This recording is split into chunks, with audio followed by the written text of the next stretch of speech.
It happens more often than you'd think. A law-abiding citizen heads into their local gun store to purchase a firearm, only to be told by the clerk that NICS has flagged their name and denied the purchase. The person in this scenario has no criminal background and has successfully purchased multiple firearms in the past. So why did NICS deny them? In this instance, there's been a case of misidentification. A convicted felon with a similar name and the National Instant Criminal Background Check System, or NICS, has mistakenly flagged the law-abiding citizen as the convicted felon with the same name. So what can you do if this issue of mistaken identity happens to you? Thankfully, persons who believe they've been erroneously denied or delayed a firearm transfer based on the background check by NICS may appeal their delay or denial decision. Pursuant to the FBI's website, you should submit your appeal in writing to the NICS Section's Appeal Service Team, or AST. If the appeal is denied, then you may have to do some more digging. If indeed you find out this is an issue of mistaken identity, the next step is to take advantage of the Voluntary Appeal File, or VAF system the FBI provides. This provides assistance to individuals in these types of situations and helps prevent future erroneous denials and delays. The VAF is similar to the basic appeals process with one important addition: the Unique Personal Identification Number, or UPIN.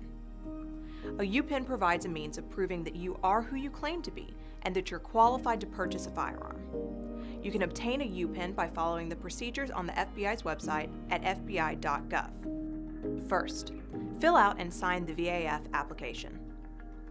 Second, submit the VAF application along with a copy of your fingerprints and any additional validating materials to the NICS. The VAF allows you to supply any supporting documents such as birth certificates, court records, pardons, etc. After receiving and reviewing your application, fingerprint card, and any additional materials, you'll be notified by mail if you qualify for entry into the VAF. Once you've been cleared through the VAF, you will receive your UPIN. Thereafter, anytime you purchase a firearm, you can place your UPIN in Box 9 of the ATF Form 4473 and notify the FFL dealer that you have a VAF UPIN. This will prevent the NICS from throwing you into a giant pool of applicants with several commonalities. With a UPIN, the NICS will be able to quickly identify you, helping you combat any name mix-ups and avoid any future erroneous delays and denials.